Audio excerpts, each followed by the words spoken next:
some really big news and updates for marketers this past couple of weeks that I'm going to share here with you guys, as well as a couple of insights. And I'm just going to get right into it with Instagram. Now, they had two major announcements. Number one is that they're finally rolling out business pages. On Instagram right now, the only thing you can use is the personal profile. You can make it into a business page, but it's just not the same as the Facebook type business page. So they're going to start to roll that out. Number two, which is even bigger, is they are finally rolling out a newsfeed algorithm very similar to Facebook. Now, they have data that says that over 70% of images on an Instagram newsfeed do not get seen. So they're introducing an algorithm to help out with that. Now, personally, I don't use Instagram for business. I use it for personal reasons, and I never miss any updates because I only follow a small handful of people. However, I could see that being a problem if you do follow, a couple hundred, couple thousand people. But personally, as a marketer, this is a really good thing because their ad platform right now is just not what it should be or what it could be. And I think part of it is that straight chronological newsfeed with no sort of algorithmic interruption. I'm really hoping that this, in combination with the business pages, is going to make Instagram really live up to Facebook in terms of the potential of the ads. I run a lot of traffic on Facebook, test a lot on Instagram, and I just have not seen the results, not even close really to what I'm able to do on Facebook.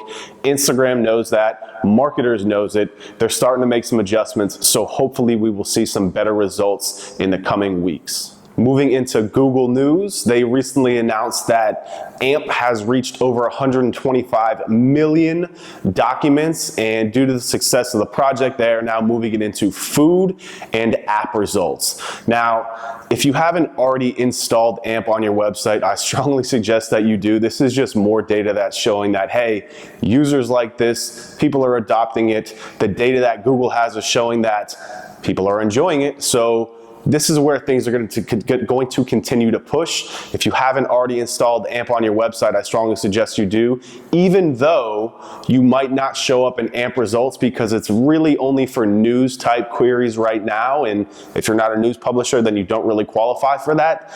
It's going that way. The sooner that you can do it, the better. Get indexed for it, check Search Console, make sure that everything's cool. And then when the time comes that it rolls out to your industry, you'll be ready for it. More news from Google. They are upgrading from rich snippets to rich cards. Now, this is not available for everything. Right now, it's only food and movies again.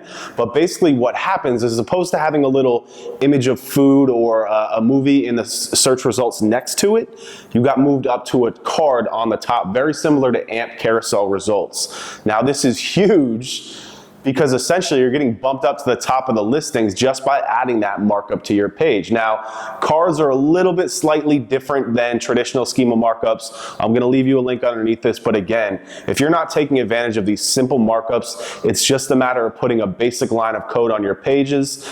You're missing out, because these are ways to instantly increase clicks from Google, traffic, visibility, all of that stuff. I strongly suggest that you start looking and taking advantage of these options that they're giving to you.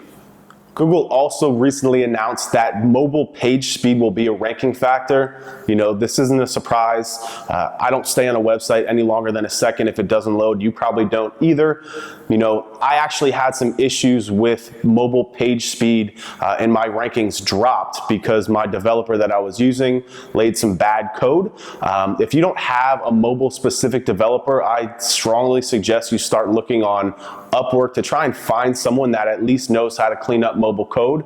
Just zipping them into a smaller file and helping to increase that page load time is really going to help you out. Again, getting ahead of these 8 balls and getting ahead of the curve is really going to help you out for when these algorithms do drop. And I mean, at the end of the day, even if they don't, it's just a better experience for your customers and you're going to see better results. Moving into analytics news, but before, yes, I changed my shirt. It's summertime in Miami.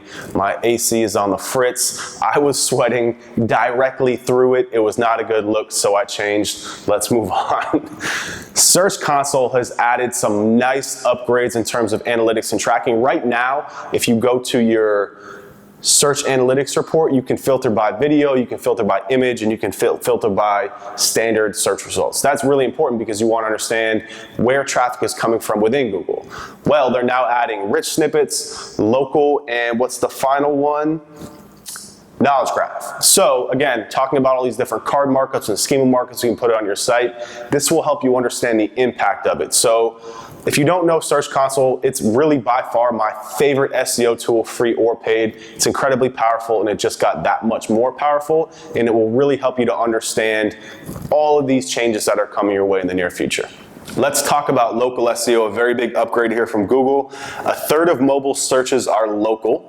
So Google brings promoted pins to Maps. Now Google's tested advertising in Maps before, but with a little bit of success. Now with the mobile explosion and everyone on their phones, they're putting ads within Maps. And personally, I think this is amazing if you're a local marketer. You know, literally this morning, I was looking for some home supplies, like some tape and stuff, and I needed it now. I needed it locally, so I searched for Staples, I searched for a hardware store, and I searched in Maps. I didn't go to Google anymore because it's a waste of time. I go directly to Maps. So if you're a local marketer, if you own a coffee shop, if you own an oil change place, or if you have clients that do that, I strongly suggest you start playing around with these ads. I love getting in early before everyone's in it. The CPMs are lower. It's just a lot cheaper, and you can test and make mistakes and really master it and just dominate a whole new space. So those are coming soon. I strongly suggest you take a look at them if you're into local marketing. Finally, I want to talk a little bit about some tech type news that does have an impact on marketing. So Apple is building an Amazon Echo competitor.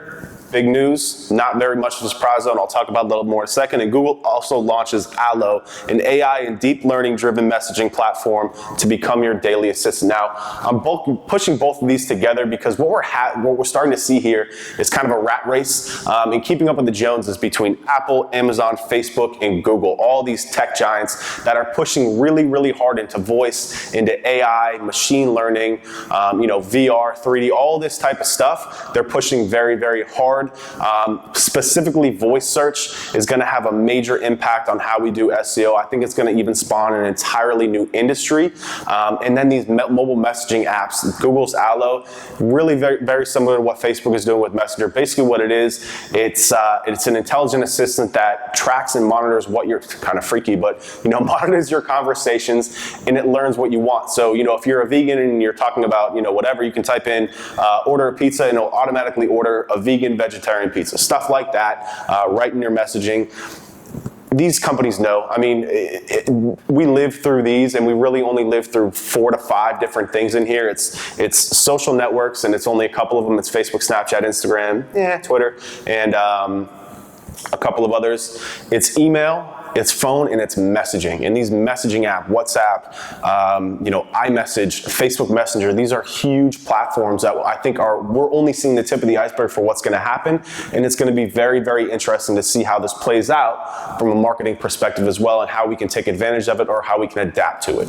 So that's all the news for this week. If you guys like this, please leave some comments. I wanted to do these type of videos to help you keep up to date on headlines so you don't have to constantly read blogs. Just a quick 5 to 10 minute video to keep you up to date, as well as some insights. So please like, subscribe, comment, and I'll see you in the next one.